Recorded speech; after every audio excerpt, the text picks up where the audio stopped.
Hi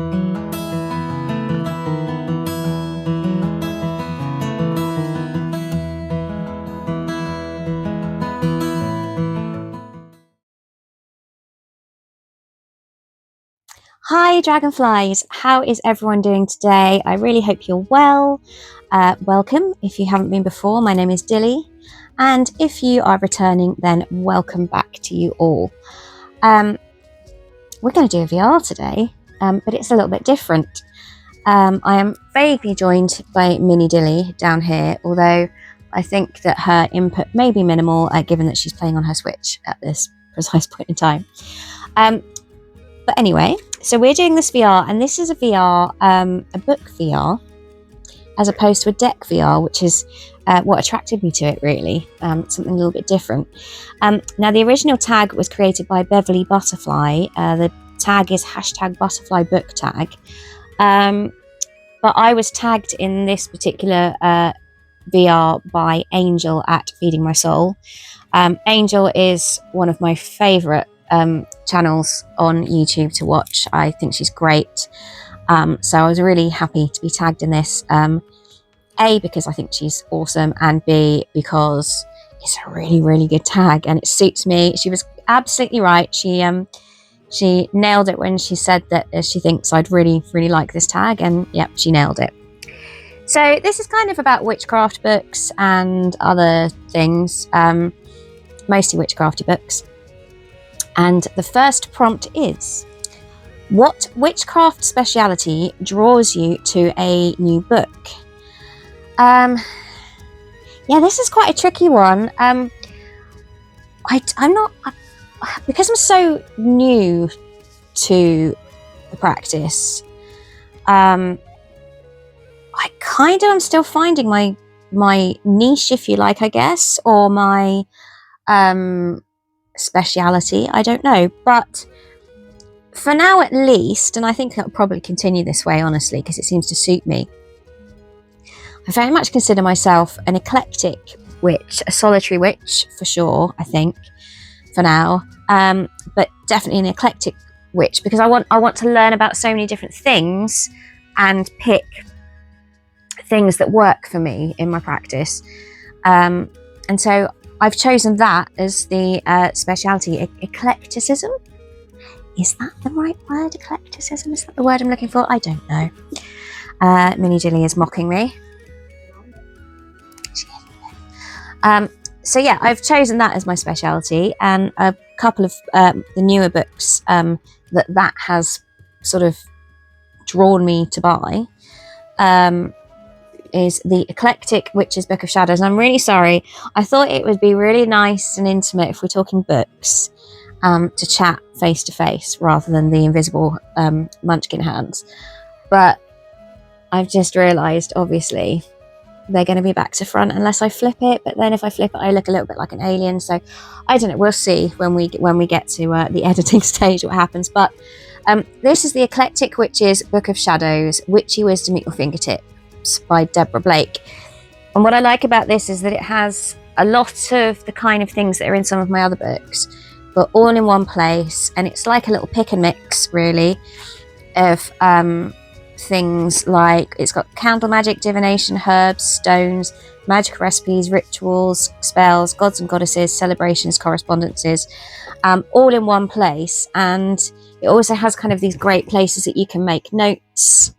And I just like the fact that I can just dip into it and go for something that, or try something that appeals to me on that day or resonates with me on that day or at that time.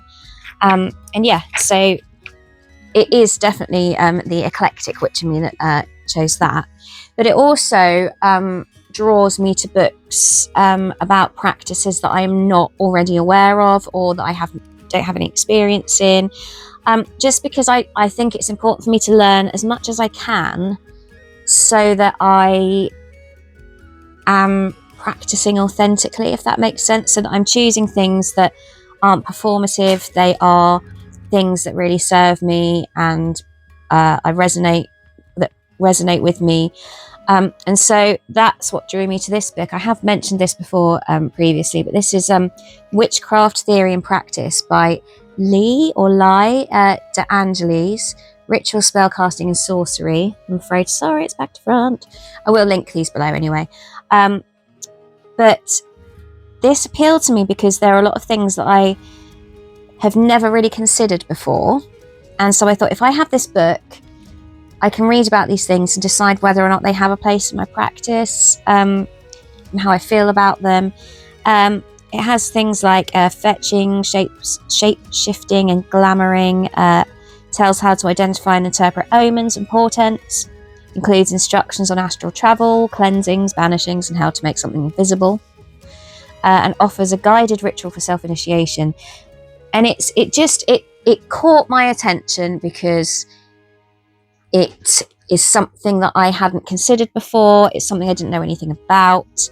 And there are practices in there that intrigue me. They may not be practices that I end up including, but I need to learn about them before I can make that decision. So yeah, that's the best answer I can come up with for that tag.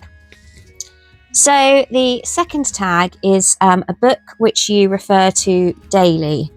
Now, these are always going to be tarot books, because they are the one thing that tarot is the one thing that I try and make sure I do every single day, because I see it very much as a therapy, as much as anything else. So, sorry, I was just checking my mic was actually on and I remembered to put it on this time. So this is a book that I've been using almost daily in the last sort of couple of weeks, I guess. And that is, again, sorry, it's back to front. That is Cloak and Dagger, Tarot Therapy Through Formulated Tarot Spreads by Kadi Tabsh. I have shown this one before again, but the reason that I'm kind of delving into this a lot more often at the moment is because it is absolutely packed full of spreads. And I really want to expand the kind of spreads I do. I want to make sure, well, not make sure, but I'd like to know that I have go-to spreads for different uses, basically. And there are I'm trying to think, did I actually say how many? Yeah, 450 simple, clear and profound spreads, 400 creative questions for when you don't know what to ask. And so I've been trying to delve into this kind of daily, I suppose, just to kind of have a look at the different spreads. I haven't necessarily been doing them, but I've been kind of looking at ones that might work for things I want to do in the future or for other people if I get brave enough to do more readings for others. So yeah, that's Cloak and Dagger. And the other one I use all the time is just, I don't know if this is a bit of a cheat or not, but it's a book which is a mixture of tons of other resources. It is a mixture of a whole heap of tarot books, a whole heap of tarot websites, a whole heap of tarot tube, and tarot labs and all sorts of things. And this is my little Bible that I've created myself to kind of deepen my understanding of the cards. And what I've done is put a cheap little deck, RWS deck, and I've taken the bits of the meanings that work for me, resonate with me, and I've put them in this book. And so, for example, the keywords from Lisa Papez's book, Unlocking the Tarot, they're in there for each card with a little kind of note. Things from Biddy Tarot, Labyrinthos, and as I said, Tarot Tube, and a whole pile of books. Steve Hounsom's Tarot Therapy books, which I thoroughly recommend if you want to a really deep dive into tarot practice. So this I try not to refer to it too much now because I don't need to. It's only when I sort of second guess myself. But sometimes there may be something I'm missing. The position of a card in a spread may just not quite click with me. So I will go first to this just to see if there's anything that I'm missing. Now, this is about to go very, very wrong because Mr. Timothy Garfield Nugget, one of Minnie Dilly's kittens, has arrived. And Mr. Laszlo, the other kitten, is just entering the room. And as you may have seen in my short yesterday or the day before, they do cause chaos. Okay, moving on.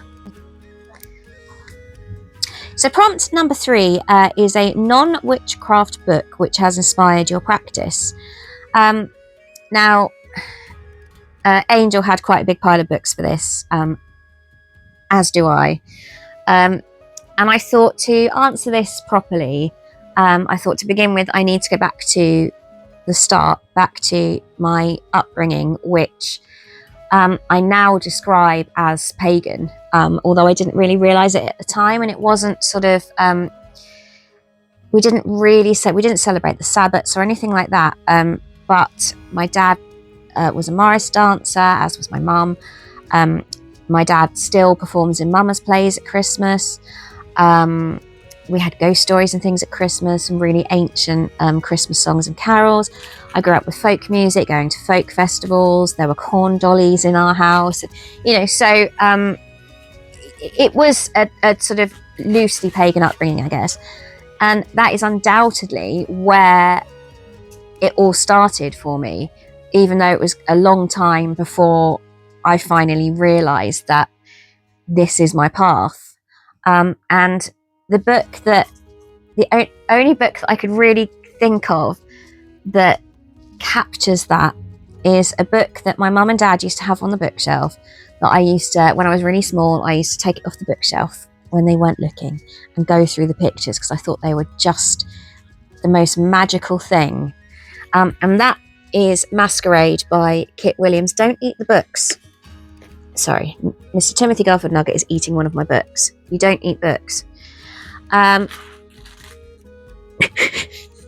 So this book is just stunning. I always think that Kit Williams' artwork would absolutely make the most beautiful tarot deck. I mean, look at this image here. If you can see it without Nugget's head in the way. It's just so magical, and in every image there's a little tiny hair that's hidden that you have to try and find in each picture as well. And I don't think I've ever even read the words in this book. It was all about the imagery for me. But this is the book that I think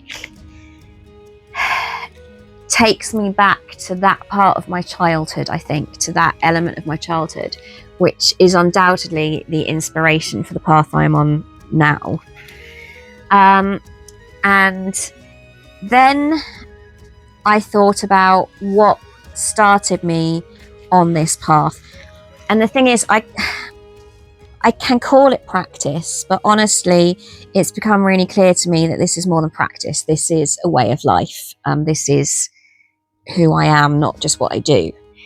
But really, I began to follow this path after losing my father-in-law, which if you go back to some other videos, you will see that he's inspired this. Ow, Nugget! Sorry, I'm okay. Yes, I know, you're beautiful. I don't know if there's a little white paw might appear here, but he's in kind of stomp it mode with the claws. So where was it? Yeah, so my father-in-law massively inspired not only this channel, but very much my journey. The trigger really was losing him, but we all feel his soul and his spirit around us all the time, and he undoubtedly is by my side throughout my practice. So it seemed only right that one of his books should be included in the inspiration, because he is an inspiration each day, because we feel him here each day, and I know that he's helping me along this path. And this is one that he wrote back in the 90s, I think. And this is Isle of Wight Folklore by Adrian Searle. And folklore is such a big part of my practice as well. And and particularly local folklore. The Isle of Wight is such a magical place, and I can still hear him now. You know, he would do guided walks around the island, which he knew so well, and he would tell all of the stories in this book, and he was the best storyteller in the world. He really was. He would keep people absolutely gripped on his every word.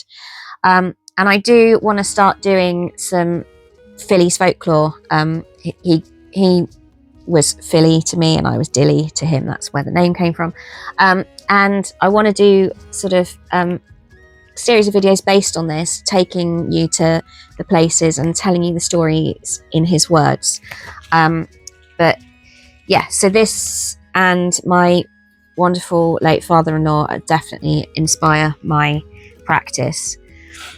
And then I think probably the biggest and most important part of my practice at the moment, and I think it will continue to be, is ancestor work and working with ancestors, honouring ancestors. Both recent ancestors, through sort of family history research, but much more ancient ancestors too. Now, my ancestry DNA test tells me that I am overwhelmingly Celtic and British. There's the only other bit really that's in there is teeny tiniest little bit of Germanic. So therefore I have a lot of books. It's just a kind of, tiny part of my collection, but I have a whole bunch of Anglo-Saxon myths, legends, religion, paganism. I have a whole bunch of books on the Anglo-Saxons, because it's important to me to really understand not only just the history of witchcraft, but my ancestors' history, their experiences, their beliefs, their rituals, their understanding of the world. So yeah, this is a lovely one. This is absolutely stunning. This is by Brice, Stratford, Anglo-Saxon Myths. It's such a beautiful book. It's not really illustrated, but it's just one of those books that feels like a book should, and it smells like a book should as well. And I also have quite a few books on Celtic myths and legends for my Celtic ancestry. This is by R.J. Stewart. I have a lot of these as well. And then also, I'm a huge fan of Digging for Britain, the Alice Roberts programme, because just the makeup of the British Isles, the landmarks, the magical sites, so anything that is tangible, anything from my ancestry that is tangible. So any sort of Anglo-Saxon, Celtic archaeology, that kind of thing is super interesting to me and super important to me in visiting those places.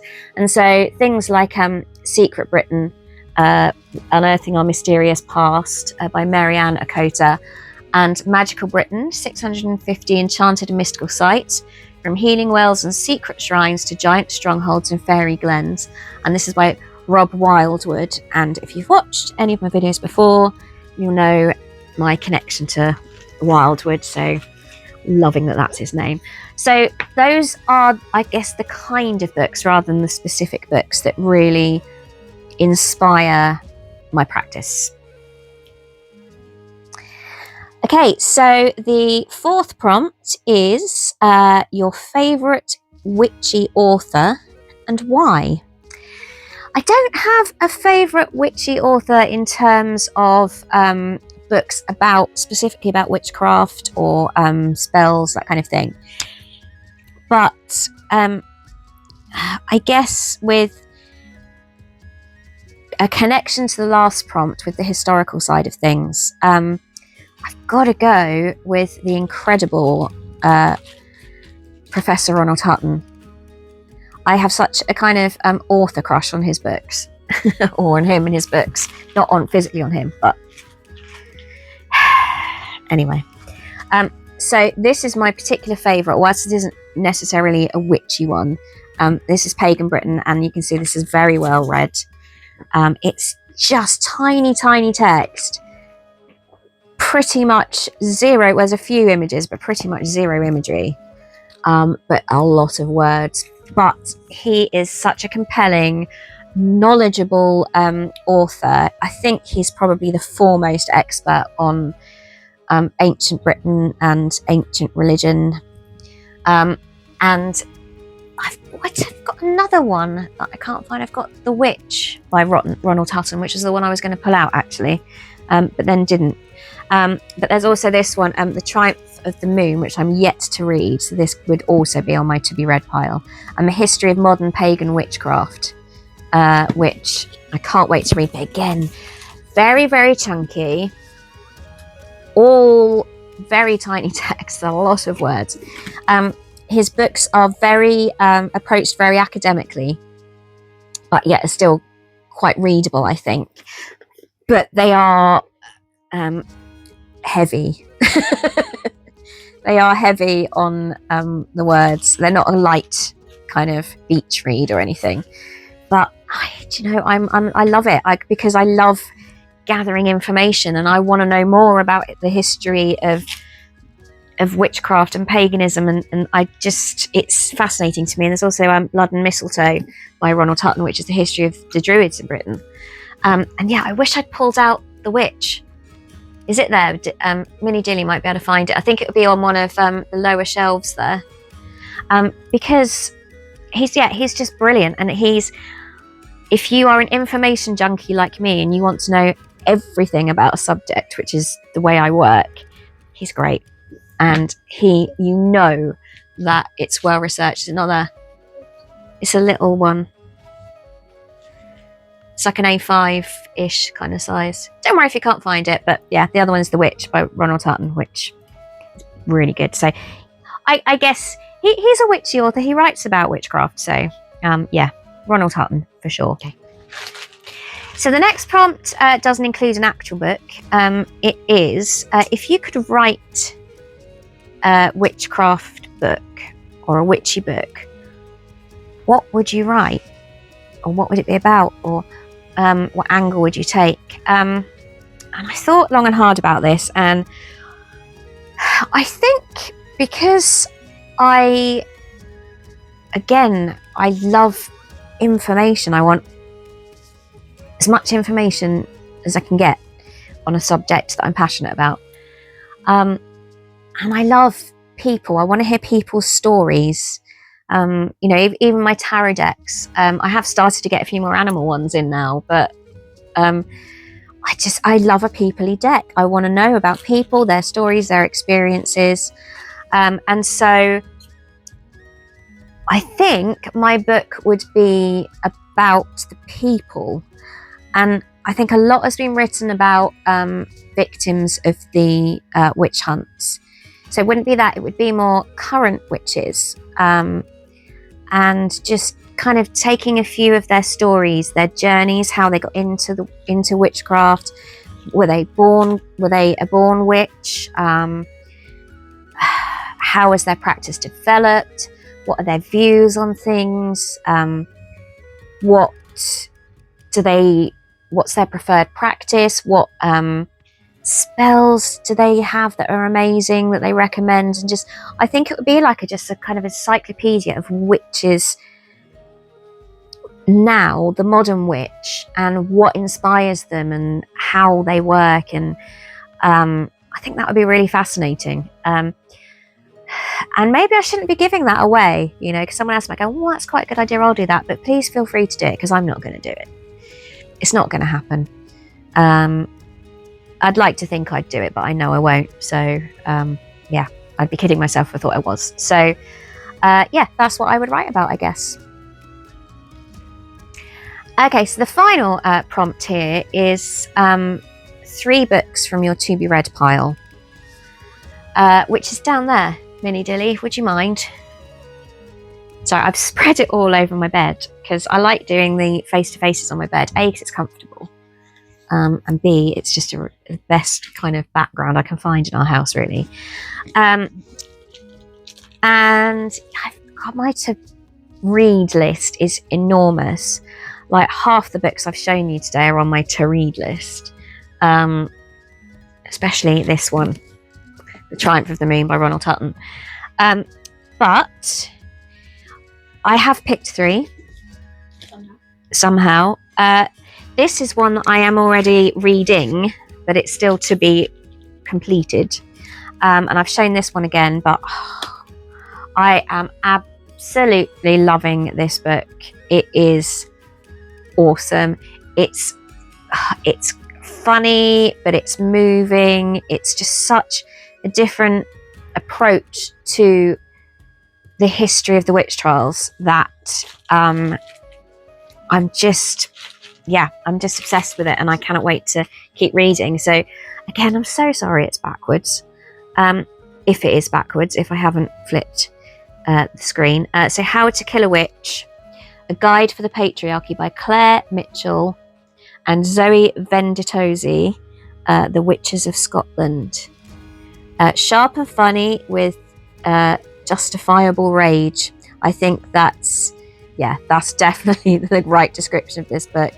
A defiant memorial to thousands of women. Yes, absolutely. It is just brilliant, and I cannot wait to finish it. It's basically written from an almost kind of almost satirical, I don't know if that's the right word, but almost satirical view. It's written from the view of the perpetrators. And it just kind of highlights the absurdity as well as the cruelty and the just completely unjust nature of it all.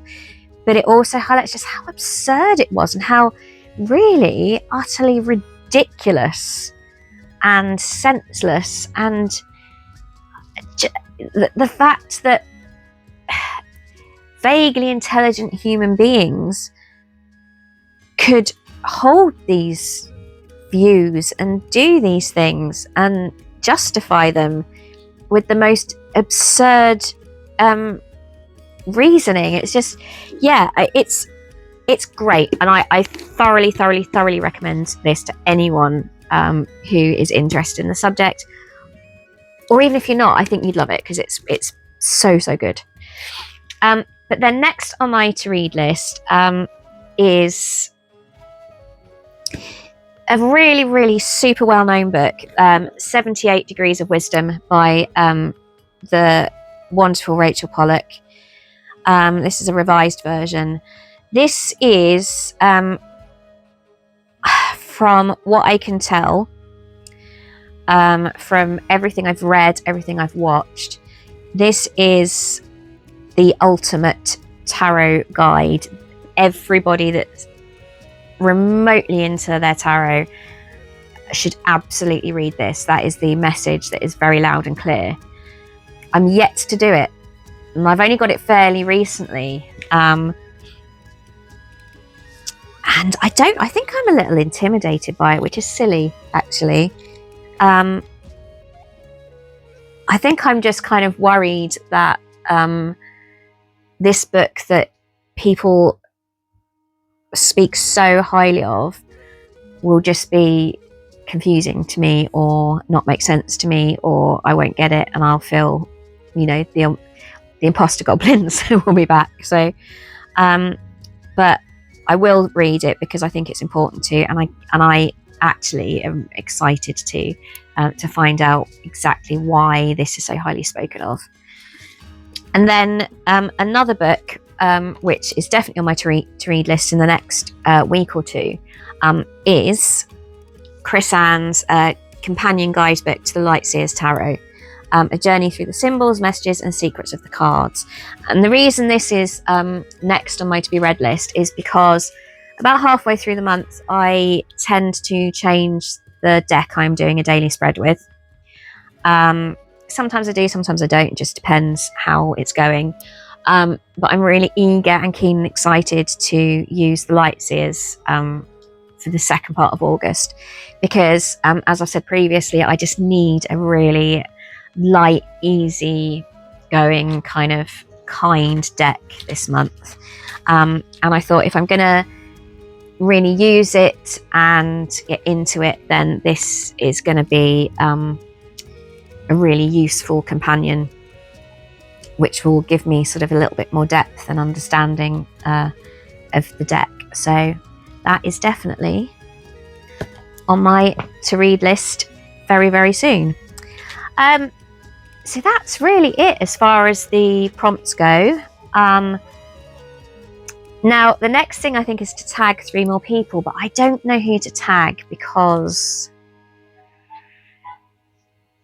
yeah, I'm not sure who this would suit and who would really want to do it. So rather than specifically naming 3 channels, I'm just going to say if this appeals to you and you want to join in this tag, please do, because it's a lovely, lovely tag. I found it really interesting and exciting to do. It's so different from all the other VRs that I've done. So yeah, please feel free to do it. I'd love to watch your responses. So I want to thank Angel from Feeding My Soul once again for her tagging me in this. I'm really, really grateful for that. And to Beverly Butterfly for originating the tag in the first place. And in the meantime, it's goodbye from me. It's goodbye from Mr. Timothy Garfield Nugget. And from Minnie Dilly. And from Mr. Laszlo. And we don't know where he's gone. So take care, dragonflies, and hopefully we will see you all soon. Bye bye. So we've had to film this video at least 8 or 9 times, I think. And this here, this little furry fella licking his nether regions, is the reason why. So yes, Mr. Timothy Garfield Nugget.